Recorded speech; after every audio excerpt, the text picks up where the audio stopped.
কি জাতীয় লেন্স চোখে লাগালে ভালো হয়? এটা একটা খুব মানুষের কাছে কমন প্রশ্ন।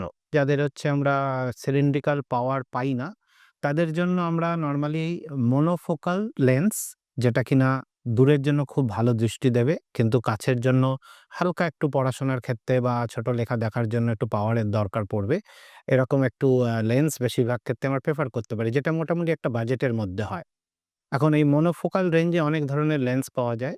তো আজকালকার দিনে সবাই আমরা হাইড্রোফোবিক লেন্স ইউজ করি। তার মেইন কারণ হচ্ছে এই জাতীয় লেন্সের পরে যে আমরা ধুলো পড়ে লেন্সে, পপুলারলি আমরা বলে থাকি যে লেন্সের পেছনের লেয়ারটা একটু অস্বচ্ছ হয়ে যায়, এটার চান্স কম। তো হাইড্রোফোবিক মনোফোকাল লেন্সের মধ্যে সবচেয়ে ভালো ম্যাটেরিয়াল, বায়োকম্প্যাটিবল ম্যাটেরিয়াল, এখন অ্যালকন কোম্পানির একটা ক্ল্যারিয়ন লেন্স আছে। যে লেন্সটা আমরা গত ৩-৪ বছর ধরে ইউজ করছি। এই লেন্সটা একটা প্রিলোডেড সিস্টেমের মধ্যে লোড হয়ে আসে। তার ফলে এটা যখন আমরা অপারেশনের সময় পেশেন্টদের চোখে ইমপ্লান্ট করি, সেই সময় এটা কোনো রকম ওটির এয়ারের সাথে কোনো রকম এক্সপোজারে আসে না। তাছাড়া এই লেন্সের ম্যাটেরিয়ালটা একটু নতুন, কিছু বায়োকম্প্যাটিবল ম্যাটেরিয়াল ইউজ করা হয়েছে। একটা লেন্স লাগানোর পর যে পেশেন্টের চোখে এটা চকচক করে লেন্সটা, সেই জিনিসগুলো এই লেন্সের ক্ষেত্রে হয় না। মানে অনেক ক্ষেত্রে বোঝাই যায় না যে পেশেন্টের চোখে অপারেশন হয়েছে এবং লেন্স লাগানো আছে।